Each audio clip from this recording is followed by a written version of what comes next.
예수님은 배신할 사람의 발도 씻어주셨습니다.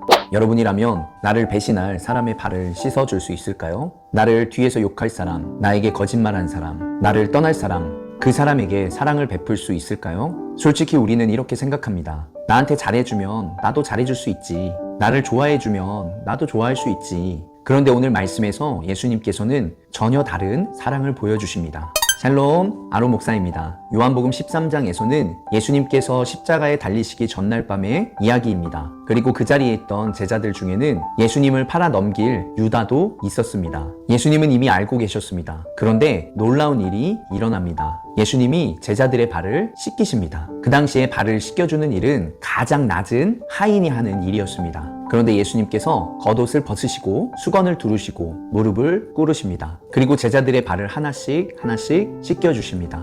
오늘 말씀에서 우리는 세 가지를 볼 수 있습니다. 첫 번째, 예수님께서는 우리를 끝까지 사랑하십니다. 예수님은 이미 다 알고 계셨습니다. 유다가 자기를 배신할 것도 알고 계셨고, 베드로가 자기를 3번 부인할 것도, 또한 제자들도 다 도망갈 것을 알고 계셨죠. 그런데도 예수님께서는 그들을 사랑하셨습니다. 요한복음 13장 1절은 이렇게 표현하고 있습니다. 세상에 있는 자기 사람들을 사랑하시되 끝까지 사랑하시니라. 예수님께서는 끝까지 사랑하셨습니다. 예수님의 사랑은 잘하면 사랑하고 실수하면 멈추는 그런 사랑이 아닙니다. 예수님의 사랑은 넘어질 걸 알아도 사랑하는 사랑, 실수할 걸 알아도 포기하지 않는 사랑입니다. 두 번째로, 예수님은 가장 낮은 자리로 오셨습니다. 발을 씻기는 일은 당시 종이 하는 일이었습니다. 그런데 예수님께서 제자들의 발을 직접 씻겨주십니다. 이것은 단순한 행동이 아니라 예수님이 어떤 분인지를 보여주는 장면입니다. 사랑은 높은 곳에서 명령하는 것이 아니라 낮은 곳에서 섬기는 것입니다. 예수님은 우리의 인생의 가장 낮은 자리까지 내려오셨습니다.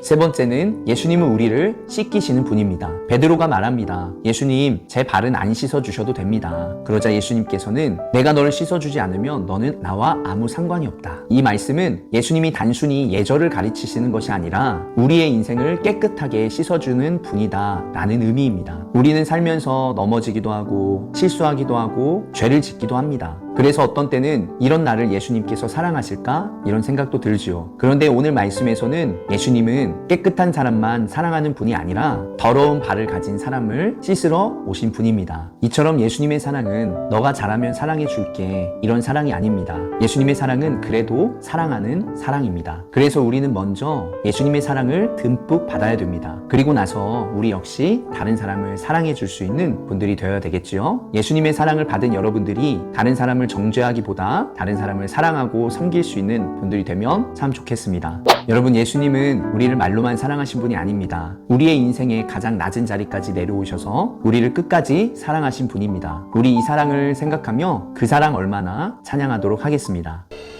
다 표현 못해도 나 표현하리라. 다 고백 못해도 나 고백하리라. 다 알 수 없어도 나 알아가리라. 다 닮지 못해도 나 닮아가리라.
사랑의 주님, 끝까지 사랑하시는 예수님의 사랑을 오늘 말씀을 통해 듣게 하여 주신 것 참으로 감사드립니다. 우리가 넘어질 때에도 포기하지 않으시고 우리 인생의 더러운 발까지 씻겨주시는 예수님의 사랑을 기억하게 해주세요. 먼저 우리가 그 사랑을 경험하게 해주시고 우리도 다른 사람을 사랑하고 섬기는 예수님의 제자로 살게 해주세요. 예수님의 이름으로 기도드립니다. 아멘.